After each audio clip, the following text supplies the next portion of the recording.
ምክትል ጠቅላይ ሚኒስትር ተመስገን ጥሩነህ የክልል ርዕሳነ መስተዳድሮችና ከንቲባዎች እንዲሁም ሚኒስትሮች በተሳተፉበት መድረክ ላይ ሶስተኛው ሀገር አቀፍ የዘላቂ ልማት ግቦች የፈቃደኝነት ሪፖርት ቀርቦ ተገምግሟል።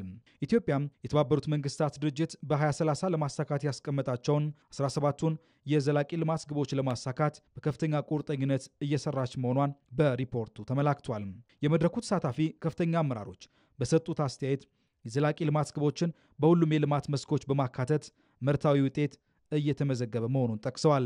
ሰዎች ክሊን ኢንቫይሮንመንት ውስጥ እንዲኖሩ መጸዳጃ ቤት እንዲያገኙ በአኗኗር ዘይቤ መሻሻል እንዲታይ ስሞል ቢዝነሶች በተሻለ ሁኔታ መስራት እንዲችሉ እድል የከፈተ ትላንት በጣም ጥቂት ሰው ይኖርበት የነበረውን ለብዙ ሰው ለመኖርና ለመስራት እድል የከፈተ ነው። በሶማሌ ክልል 17 አካባቢዎች ጥናት ተደርጎ ሃይ ማተርናል ዴት ያለባቸው አካባቢዎች ያሉ ክሊኒኮች ሁሉ ቦታ ሆስፒታል ማድረስ ስለማንችል ተጨማሪ አንድ ክፍል ሰፋ ያለ ኦፕሬሽን ሩም በመጨመር ባለሙያን በዛ አካባቢ በመመደብ ኢንሴንቲቫይዝ በማድረግ ትንሽ ወጪውን ሊችል በሚችልበት ሁኔታ አድርጎ በመወሰድ 17 ሪሞት ወረዳዎች ላይ ሄልዝ ጤናዎች ላይ የተሞከረ ፕራክቲስ በሚገርም ሁኔታ በ17ቱ አካባቢ ማተርናል ዴዙ ኦልሞስት ዜሮ ገብቷል ማለት ይቻላል።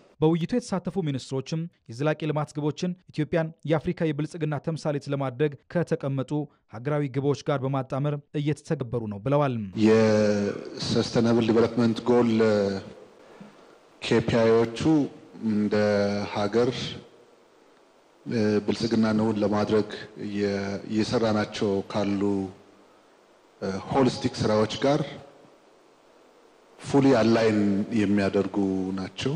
የ10 ዓመቱን እቅድ ስናዘጋጅ በየዓመቱ ኢኮኖሚው 2 ሚሊዮን የስራ እድል ይፈጥራል የሚል አሰምሽን ነው ያለው።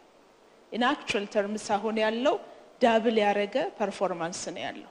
2 ሚሊዮን ብቻ ሳይሆን ከ4 ሚሊዮን በላይ ያኔ ታሳቢ ያልተደረጉም አግሬሲቭሊ ታርጌት ያልተደረጉ ኤሪያዎችን ጨምሮ ለዚያውም 17 በመቶ የቬሪፊኬሽን ቴስት ተሰርቶለት ማለት ነው። ኤስዲጂ እኛ 63% ነው አይደለም እያልን ያለነው ኦን ትራክ ያለ ከዛኛው ጋር ብንደምረው ትንሽ አክሰለሬት ቢደረግ ብለን የምንለው 70% ይደርሳል።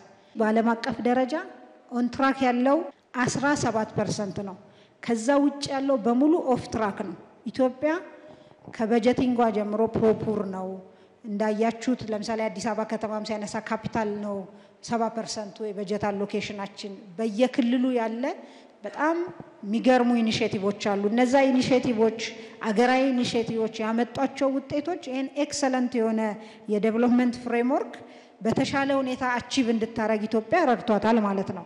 ምክትል ጠቅላይ ሚኒስትር ተመስገን ጥሩነህ በሰጡት ማጠቃለያ በሶስተኛው የዘላቂ ልማት ግብ የፈቃደኝነት ግምገማ ሪፖርት የቀረቡ አመላካች ተስፋ ሰጪ ሀገራዊ አፈጻጸም ስለመኖሩ እንደሚያሳዩ ገልጸዋል።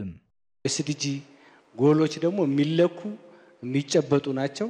ስለዚህ ስራችንን ሁሉ በደንብ ልክ ግሪን ሌጋሲ ላይ ስንዴ ልማት ላይ በቁጥር እንደምናስቀምጠው ሁሉ የሌማት ትሩፋት ላይ በቁጥር እንደምናስቀምጠው ኮሪደር ላይ በኪሎ ሜትርና በሌሎች እንደምናስቀምጠው ሁሉንም እዚህ የተቀመጡ ስራዎችን በቁጥር ማስቀመጥ ላይ ለዳታ መሰብሰብ ለዳታ ማኔጅመንት እና መተንተን በጣም ትኩረት እንስጥ። ሁለተኛው ሪሶርስ ሞቢላይዜሽንን በተመለከተ ነው። ይሄ በመንግስት አቅም ብቻ የሚሰራ አይደለም። አዲስ አበባ ከተማም እንደተነሳው 25 ቢሊዮን ብር መሰብሰብ በጣም ቀላል የሚባል አይደለም። የራሳችንን ገቢ መሰብሰብ በጣም አስፈላጊ ነው። አሟጠን መሰብሰብ ያስፈልጋል።